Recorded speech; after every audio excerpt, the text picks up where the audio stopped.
영상에서 본 것처럼 지난 10월 19일부터 11월 2일까지 진행된 우리 굿힐스토어 물품 기증 캠페인 결과가 주보에 실려 있습니다.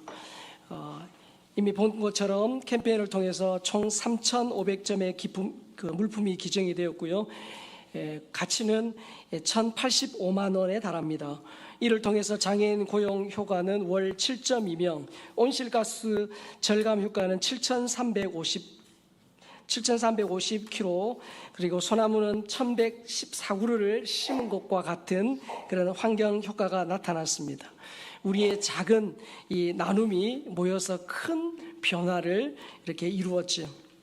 이 귀한 이 사랑의 섬김에 동참해 주신 성도님들께 진심으로 감사드립니다. 이번 미랄복지재단에서 이렇게 캠페인에 참여한 교회에게 장애인 화가가 그린 그림을 받았습니다. 그래서 카페에 지금 이렇게 걸어두었거든요. 오늘 카페 가시면 꼭 한번 보시면 좋겠습니다. 자, 오늘 오후 1시 30분부터 우리 중고청 연합 찬양 예배가 있습니다. 지난 6월에 첫 번째를 했었고요. 이번에 이제 두 번째인데 우리 찬양팀에서 또 몇 개월 동안 기도하면서 정말 잘 준비한 찬양으로 함께 뜨거운 찬양을 올려드릴 것입니다. 또한 말씀의 은혜가 있고요. 뜨겁게 기도하는 시간입니다. 우리 중고청 우리 자녀들뿐만 아니라 정말 함께 오랜 시간 찬양하며 말씀 듣고 기도하기를 원하는 우리 모든 성도님들 오시면 좋겠습니다. 그래서 그 예배의 감동, 기쁨을 또 함께 누리셨으면 좋겠습니다. 그리고 오늘 오후 4시에 이 안산문화광장에서 성탄트리 점등식 감사 예배가 드려집니다. 이 예배 단순한 어떤 행사가 아니라 예수님이 세상에 빛이시다라는 것을 선포하는 믿음의 자리입니다. 또한 안산 지역의 모든 교회가 함께하는 연합의 자리이고요. 특별히 시민과 함께하는 이 복음의 축제이자 귀한 전도의 기회입니다. 그래서 여러분 오늘 예배에 함께 참석해 주셔서 정말 이 성탄트리가 이 안산을 비추는 것처럼 예수님의 그 복음의 빛이, 그 은혜의 빛이 이 안산에 가득하기를 함께 기도해 주시면 감사하겠습니다. 특별히 차량운행관계로 참석을 원하시는 분들은 저 뒷좌석에 꼭 이름을 기재해 주시고 순서지도 있으니까 여러분 많이 참석해 주시기를 부탁드립니다. 다음 주일은 이 모든 것이 하나님에게서 왔다라는 그런 신앙 고백의 절기 추수감사 주일입니다. 여러분 이스라엘 백성은 추수를 다 마치고 난 이후에 이 추수가 자신들의 수고가 아니라 하나님의 은혜였다라는 것을 고백하면서 오늘날의 추수감사주일인 수장절을 지켰습니다. 그들은 수확의 첫 열매를 하나님께 드리고 그 해의 감사 제목을 마음에 새기며 그렇게 예배를 드렸죠. 우리도 이 믿음의 전통을 따라 지난 한 해를 돌아보면서 하나님께서 주신 감사의 그런 제목들을 적고 또 감사 예물과 함께 드리려고 합니다. 여러분 감사 제목을 적는 것은 단순한 그런 글씨가 아니에요. 이 모든 것이 하나님의 은혜임을 그렇게 고백하는 영적 선언서이고 하나님께 올려드리는 믿음의 고백입니다. 추수감사주일 헌금 봉투를 드렸는데 여기에 다 적기가 또 모자란 분들이 계실 거예요. 그러면 그런 분들은 타이핑을 쳐보시는 것도 좋겠습니다. 그리고 직접 써서 이 안에다가 넣어서 누가 보지 않더라도 하나님께 드리는 믿음의 고백이거든요. 그러셨으면 좋겠습니다. 특별히 또 이 감사 예물은 단순한 돈이 아니에요. 하나님이 베풀어 주신 은혜에 대한 응답입니다. 여러분 이스라엘 백성은 수확의 많고 적음에 따라 하나님이 주신 복의 크기에 비례해서 감사의 제물을 드렸어요. 그래서 우리가 평소에도 감사하고 예물을 드리지만 추수감사주일은 가장 큰 감사예요. 그래서 평소보다 넉넉히 정성껏 드리는 것은 성경적 원리이고 한 해 동안 베풀어 주신 하나님의 은혜와 복에 대한 기쁨의 표현입니다. 여러분 감사헌금은 심음이에요. 심지 않으면 거둘 수 없어요. 그래서 여러분 이 예물은 결코 손해가 아니라 감사의 씨앗을 심는 행위이고 그 씨앗은 반드시 은혜의 열매로 돌아올 줄 믿습니다. 올해도 우리 교회는 이 추수감사 헌금을 어려운 이웃과 이렇게 나누려고 합니다. 나눌 땐 너무 많아요. 예. 그래서 이번에 하나님 주시는 대로 또 이웃에게 나눔으로 그 하나님께 드린 감사가 이웃에게 흘러가서 사랑의 열매로 맺히는 그런 복된 절기가 될 수 있기를 주의 이름으로 축복합니다. 성도님들의 적극적인 참여와 또 헌신을 부탁드립니다. 자, 지난 주일에는 우리 흔히 알고 있는 탕자의 비유로 알려진 둘째 아들에 대해서 살펴보았습니다. 여러분, 둘째 아들의 삶은 세 단어로 요약을 할 수 있어요. 첫 번째는 떠남입니다. 아버지의 유산을 미리 받아 타국으로 떠난 아들이 방탕하게 살다가 비참한 상황, 모든 것을 잃고 비참한 신세가 되었죠. 둘째는 뭡니까? 돌아옴입니다. 절망의 자리에서 비로소 자신을 돌아본 그는 회개하며 아버지께 돌아가서 종이라도 되기를 원했죠. 세 번째는 뭡니까? 용서와 회복입니다. 아버지가 그를 멀리서 보고 달려가 끌어안고 용서하며 그 아들의 지위와 권위를 회복시켰습니다. 그런데 여기서 우리가 기억해야 될 사실이 한 가지 있어요. 둘째 아들이 스스로 돌이키기 훨씬 전부터 아버지는 이미 더 오래 더 간절히 그 아들을 기다리고 계셨다는 점입니다. 아들이 동네 어귀에 들어서자 아버지는 최면을 내려놓고 이 수치심을 감수하며 달려갔죠. 다른 누군가가 먼저 아들을 만나기 전에, 그리고 해코지하기 전에 달려가서 그 아들을 품에 안았습니다. 그것은 단순한 포옹이 아니에요. 아버지는 아들의 그 죄와 수치를 자신의 품으로 덮어 주었습니다. 그 사랑의 행동은 하나님 아버지의 용서를 상징해요. 멀리 떠났던 아들이 돌아올 때 아버지는 그를 꾸짖지 않고 달려가 끌어안고 기뻐하며 잔치를 베풀었죠. 이것이 바로 하나님의 아버지의 놀라운 용서와 회복의 사랑이에요. 이미 우리가 경험한, 우리에게도 주셨던 그 사랑이지 않습니까? 자, 그런데 예수님의 비유는 여기서 끝나지 않아요. 오늘 본문에는 또 다른 인물이 등장합니다. 아버지의 집을 한 번도 떠난 적 없지만 실상 마음은 집 밖에 있었던 첫째 아들이에요. 첫째 아들은 겉보기에는 성실하고 모범적인 장남처럼 보였지만 그 마음은 아버지의 사랑과 거리가 있었어요. 그는 아버지를 사랑해서 순종하기보다 의무감과 계산된 보상 심리로 일했습니다. 집에 돌아온 동생을 위해 아버지가 살찐 송아지를 잡고 잔치를 벌였다는 소식을 듣게 됩니다. 여러분, 집안에는 지금 기쁨이 가득한데 이 첫째 아들의 내면에는 분노가 가득했죠. 자, 본문 28절을 같이 볼까요? 그가 노하여 들어가고자 하지 아니하거든 아버지가 나와서 권한대. 여러분, 여기서 노하다는 것은 그냥 좀 기분 나쁜 정도가 아닙니다. 속에서 끌어오는 깊은 분노를 뜻합니다. 어떤 분노입니까? 동생에 대한 질투심, 그리고 불공평한 아버지에 대한 불만이 섞인 분노입니다. 그는 아버지의 권함에도 들어가기를 거부해요. 여러분, 이 행동은 뭘 뜻합니까? 아버지의 사랑, 동생의 회복, 공동체의 기쁨, 그 모두를 인정하지 않는 행동입니다. 아버지의 부드러운 권유와 설득에도 꼼짝하지 않던 이 첫째 아들은 끝내 아버지의 가슴에 비수를 꼽는 말을 내뱉죠. 자, 본문 29절 30절 함께 읽겠습니다. 아버지께 대답하여 이르되 내가 여러 해 아버지를 섬겨 명을 어김이 없거든 내게는 염소 새끼라도 주어 나와 내 벗으로 즐기게 하신 일이 없더니 아버지의 살림을 청년들과 함께 삼켜버린 이 아들이 돌아오매 이를 위하여 살찐 송아지를 잡으셨나이다. 이 첫째 아들의 말 속에는 그의 내면 깊숙이 자리 잡은 영적인 문제들이 드러나요. 첫째, 내가 여러 해 아버지를 섬겨 명을 어김이 없거늘, 이 말 속엔 그의 이 아버지와의 관계를 알 수 있는 그런 말입니다. 여러분, 저 섬기다는 말은 종이 주인을 섬길 때 사용하는 단어예요. 그 부자지간이 아니라 주인과 종의 관계에서 쓰는 말입니다. 그러니까 여러분, 첫째 아들은 자신을 아들의 신분이 아닌 종의 위치에서 말하고 있습니다.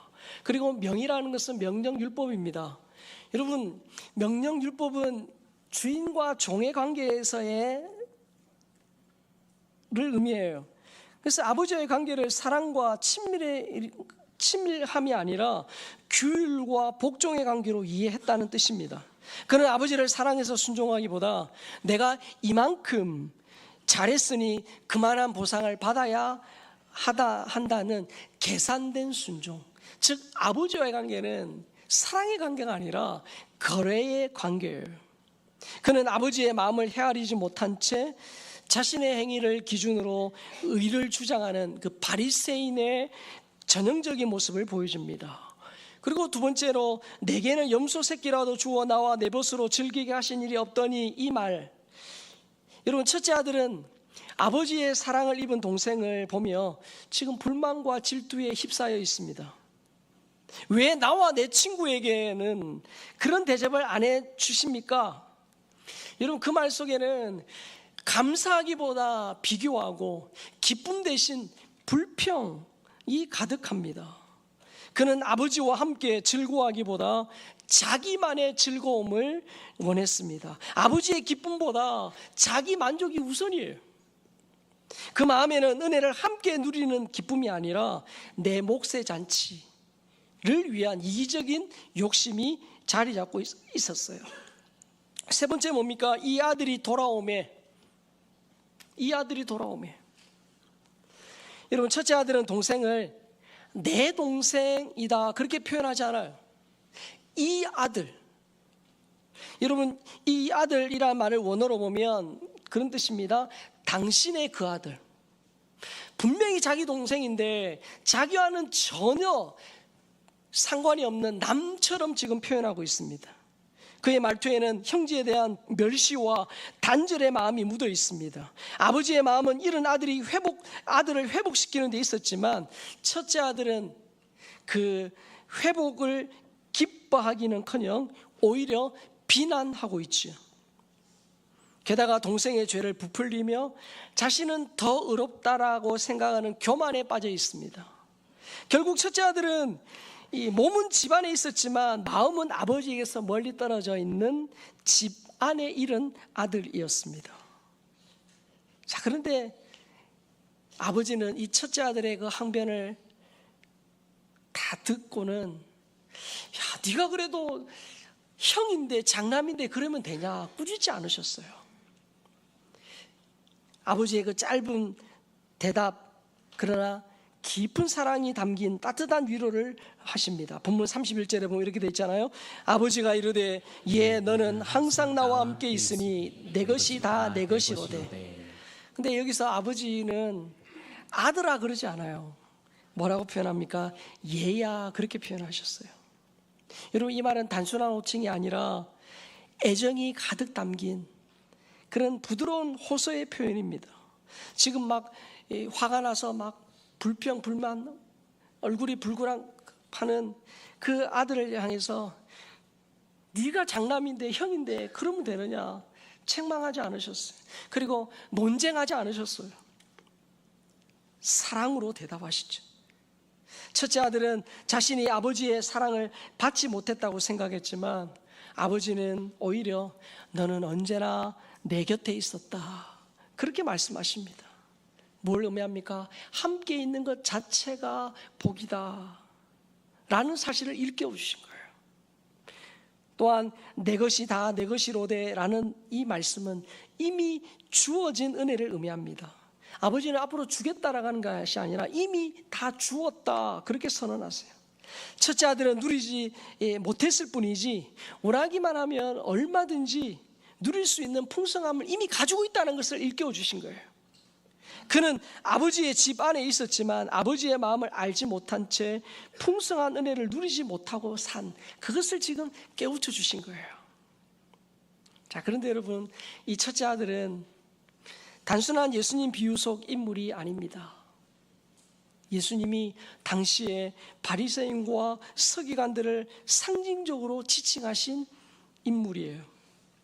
예수님은 잃은 아들의 비유 전체를 통해서 하나님 아버지의 마음을 잃어버린 그 종교인들,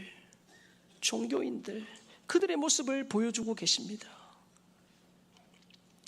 노하여 들어가고자 하지 아니하거늘이라는 표현은 하나님이 죄인을 받아들이는 일을 기뻐하지 않던 그 바리새인들의 완고함을 지적한 말씀이에요. 그리고 첫째 아들이 했던 말들은 다 이 바리새인들의 모습들을 보여주는 말이에요. 내가 여러 해 아버지를 섬겨 명을 어김이 없거늘이라는 이 말은 율법을 철저히 지키며 자기 의로, 자기 힘으로 구원받을 수 있다, 천국에 갈 수 있다라고 생각했던 바리새인들의 모습을 지적하셨어요. 또한 내게는 염소 새끼라도 주신 적이 없습니다라고 하는 이 말은 자신이 한 만큼 보상받지 못했다고 생각하는 바리새인의 그 공로주의적인 신앙을 드러냅니다. 그리고 이 아들이 창기들과 함께 살림을 삼켜버렸는데 라는 이 말은 죄인을 판단하고 멸시하는 바리새인들의 그 차가운 마음, 그것을 드러냅니다.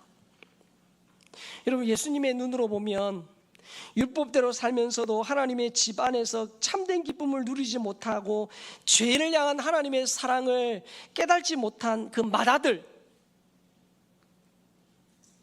그는 겉보기엔 성실하지만 마음은 메마른 성실한 탕자, 즉 바리새인들을 의미합니다. 그는 아버지를 사랑해서 섬긴 것이 아니라 의무감으로 섬겼죠. 그리고 회개하고 돌아온 동생, 그 동생의 상처를 감싸주기는커녕 오히려 상처 위에 소금을 뿌리듯 비난했습니다. 더욱이 아버지나 종들이 언급하지도 않았는데 많은 창기들이라는 말을 꺼내면서 동생의 그 지난 잘못을 그렇게 들추는 못된 마음도 보입니다. 그의 몸은 아버지 곁에 있었지만 마음은 이미 멀리 떨어져 있었죠. 예수님은 이런 바리새인의 모습을 통해서 종교적 열심은 있지만 복음의 본질을 모르는 사람들을 지적하셨어요. 교회 안에 있으면서도 하나님의 마음과는 멀어진 사람들이 바로 그 모습입니다. 그런 사람들에게 예수님은 진짜 가져야 할 마음은 아버지의 마음이라고 말씀하고 있습니다. 여러분, 그 아버지의 마음이 오늘 본문 32절에 잘 나옵니다. 같이 읽겠습니다. 이 내 동생은 죽었다가 살아났으며 내가 잃었다가 얻었기로 우리가 즐거워하고 기뻐하는 것이 마땅하다 하니라. 아버지가 뭐라고 말씀합니까? 이 아들이라고 하지 않고요, 내 동생이라고 말씀하세요. 내 동생. 첫째 아들은 마치 동생이 자기와는 전혀 상관이 없는 사람처럼 그렇게 말했지만 아버지는 이 내 동생이라고 말씀하면서 그 첫째 아들이 끊어버렸던 그 동생과의 관계를 다시금 이어주셔요. 그는 네가 버린 자가 아니라 여전히 내 형제다라고 말씀하시는 거예요. 그래서 하나님은 그 잃은 자를 다시 가족으로 회복시키시는 분입니다. 하나님께로 돌아온 사람, 그가 아무리 어떠한 죄인이라 할지라도, 큰 죄를 지었다 할지라도 과거의 죄인이 아니라 하나님께 돌아오는 순간 새로운 가족으로 하나님 맞아주세요. 그래서 교회는 그런 사람을 정죄하는 곳이 아니라 다시 품어주는 하나님의 집입니다. 또한 여기서 죽었다라는 이 말은 단순한 육체적 죽음을 말하지 않습니다. 하나님과의 관계가 끊어진 상태를 말하죠. 살아났다라는 것도 영적으로 다시 살아나는 것, 즉 끊어졌던 하나님과의 관계가 회복되고 새 생명을 얻었다라는 의미입니다. 아버지에게 둘째 아들의 귀환은 단순히 집으로 돌아오는 사건이 아니에요. 생명이 다시 살아난 부활의 기쁨이었습니다. 죄에서 돌아오는 회개는 단순한 도덕적 변화가 아니라 죽음에서 생명으로 옮겨지는 놀라운 기적이었어요. 그래서 하나님은 돌아온 그 자를 향해서 살아났다 그렇게 선언하셨습니다. 마지막으로 즐거워하고 기뻐하는 것이 마땅하니라 이 말 속에서 여러분, 즐거워하다, 기뻐하다는 단순한 감정 표현이 아닙니다. 하나님의 구원 역사에 동참하는 기쁨을 의미합니다. 그리고 마땅하다 이 말은 헬라어로 보면 반드시 그래야 한다, 그런 뜻입니다. 즉 하나님의 나라에서는 잃은 자가 돌아올 때 기뻐하는 것이 당연한 일이고, 하나님의 백성이라면 반드시 그 기쁨에 함께 해야 된다, 반드시 그렇게 해야 된다.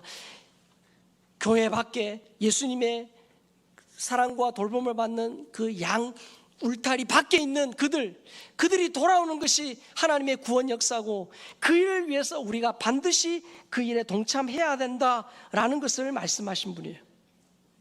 자, 그런데 여러분, 예수님이 이 비유를 통해 그렇게 말씀하셨는데 비유로만 그렇게 가르치고 끝난 게 아닙니다. 예수님의 삶을 보세요. 그분의 공생애 내내 하나님과 인간 사이에 끊어진 관계를 잇는 그런 복음의 징검다리로 사셨습니다. 예수님은 유대인들이 일부러 피해 다니는 그 사마리아 지역을 가셨어요. 그리고 당시에 금기였던 사마리아 여인에게 먼저 말을 건네십니다. 그리고 그 여인과의 대화 속에 그 여인의 마음을 아시고 자신이 메시아임을 밝히셨어요. 예수님은 민족, 성별, 도덕적 장벽을 넘어 그 영혼과 하나님을 연결하는 그런 복음의 징검다리가 되셨죠. 또 예수님은 사회적으로 멸시받던 세리 삭개오의 집에 들어가 함께 식사하셨어요. 그 장면을 보면서 사람들이 수군거립니다. 죄인의 집에 들어갔다, 그렇게 손가락질하며 비난하죠. 그때 예수님 뭐라고 말씀하셨어요? 인자가 온 것은 잃어버린 자를 찾아 구원하려 합니다 말씀하셨어요. 또한 세리마태, 매국노라고 사람들에게 따돌림을 받던 세리마태를 제자로 삼으시고 세리들과 함께 식탁 교제를 나누셨어요. 예수님은 사회에서 단절된 사람들을 복음의 자리로 이끄신 징검다리셨어요. 율법에 따르면 돌로 쳐야 마땅한 이 가늠한 여인이 끌려왔을 때 예수님 뭐라고 말씀하셨습니까? 너희 중 죄 없는 자가 먼저 돌로 치라, 그렇게 말씀하셨어요. 그러면서 사람들의 양심을 일깨우셨죠. 그리고 모두가 떠난 뒤 여인에게 나도 너를 정죄하지 않는다, 다시는 죄를 짓지 말라, 그렇게 말씀하셨어요. 예수님은 율법과 은혜 사이에 다리가 되셔서 정죄 대신 회복의 길을 열어주신 겁니다. 십자가 위에서도 예수님은 죽음을 앞두고 옆에 있던 한 강도에게 말씀하셨어요. 오늘 내가 나와 함께 낙원에 있으리라. 여러분, 절망의 끝에서도 예수님은 구원의 문을 여셨어요. 죽음과 영생 사이의 마지막 징검다리가 되신 거죠. 또 예수님은 자신을 못 박은 사람들을 향해 아버지, 저들을 사하여 주옵소서라고 기도하셨어요. 그 순간 원수와 하나님 사이에 막힌 담이 무너졌습니다. 예수님은 미움과 원한을 사랑과 용서로 이어주는 그런 징검다리가 되셨다는 거예요. 그리고 부활하신 뒤에 배신하고 도망쳤던 제자들을 찾아가십니다. 그리고 그들에게 너희에게 평강이 있을지어다, 그렇게 말씀하시고 실패한 제자들을 다시금 사명자로 세우셨어요. 예수님은 절망과 회복, 실패와 사명 사이를 잇는 다리로 사셨어요. 우리가 오랜 시간 기도하는 장결조와 VIP를 또 다음 주에 초청할 텐데 우리에게는 능력이 없어요. 우리는 그들을 도울 힘이 없어요. 그러나 그들이 예수님과 하나님과 연결이 되면 예수님이 그들의 삶을 인도하시고 그들에게 필요한 것들을 주시거든요. 그래서 우리는 어떻게 해요? 예수님이 하신 것처럼 복음의 징검다리로 우리는 최선을 다할 뿐입니다. 그리고 한 번에 한 사람이라는 책을 쓴 카일 아이들먼의 목사님이 전한 이야기입니다. 이 목사님이 교도소에서 그렇게 설교를 다 예배 중에 설교를 마치고 예배가 끝난 이후에 한 수감자가 목사님을 찾아왔습니다. 그리고 자기가 가지고 있는 성경책 사이에 끼워둔 사진을 하나 보여줬습니다. 목사님, 제가 이 집, 자기 살던 집 사진이거든요. 이 집에서 7년을 제가 살았습니다. 근데 목사님, 이 사진을 한번 자세히 보십시오. 목사님이 이 사진을 자세히 보니까 그 집 저 뒤편에, 건너편에 교회 십자가가 있는 거예요. 십자가가. 그 순간 이 목사님이 마음이 먹먹해져서 그 수감자에 이렇게 말했다고 합니다. 형제여, 정말 죄송합니다.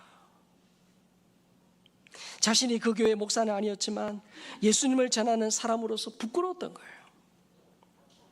그 수감자는 그 동네에서 7년을 살았지만 그 길 건너편에 교회의 교인 중 누구도 자신에게 교회 가자고 예수님을 소개한 적이 없었다는 거예요.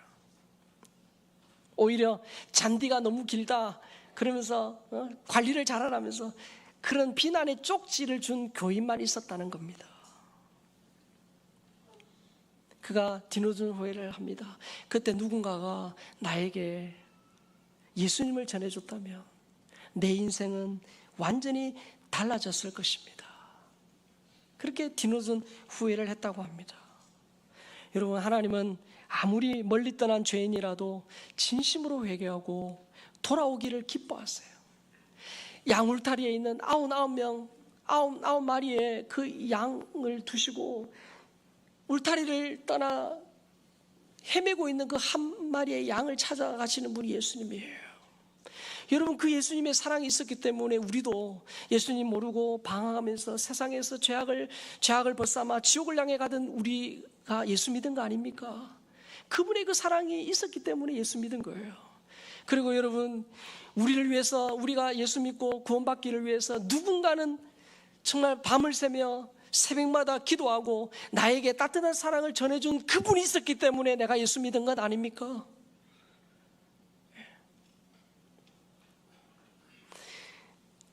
그 받은 사랑, 빚진 사랑을 우리가 계속해서 기도하고 있는 장결자와 VIP에게 전달하는 것, 그것이 하나님의 기뻐하시는 일입니다. 여러분, 우리가 우리끼리 담을 쌓고 우리 안에서 우리끼리 잔치하는 것, 그거는 첫째 아들의 심정이에요. 우리끼리 아닙니다. 양울타리를 벗어난 아버지의 마음으로 양울타리를 벗어난 밖을 보라. 그게 주님의 마음이세요. 사랑하는 성도 여러분, 다음 주일에 우리가 추수감사주일을 보내면서 하나님 이렇게 육신의 양식을 많이 주신 것 감사하면서 하나님 영혼의 곡식 또한 하나님 앞에 올려드리길 원합니다.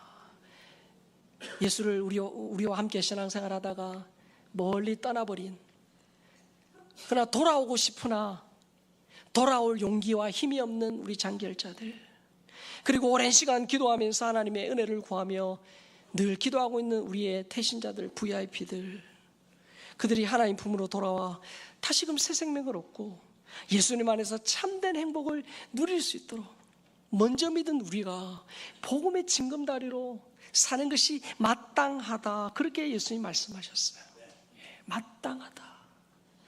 사랑하는 성도 여러분, 이번 한 주간 하나님 은혜 주셔서 우리의 장결자와 VIP의 마음을 열어주시고 끊임없이 그들에게 권면하고 기도하면서 다가갈 때 하나님, 그들이 다시금 놓아버렸던 믿음의 줄을 붙들게 하시고 내 인생에 내가 주인 되어서 내 마음대로 살았던 인생이 아니라 완전히 180도 유턴을 해서 주님께로 가는 그런 우리의 태신자 VIP가 되게 하여 주시옵소서. 그렇게 기도하면서 이번 한 주간도 정말 하나님 앞에 기도하며 아버지의 마음으로 밖을 보는 저와 여러분 되시길 주의 이름으로 축복합니다.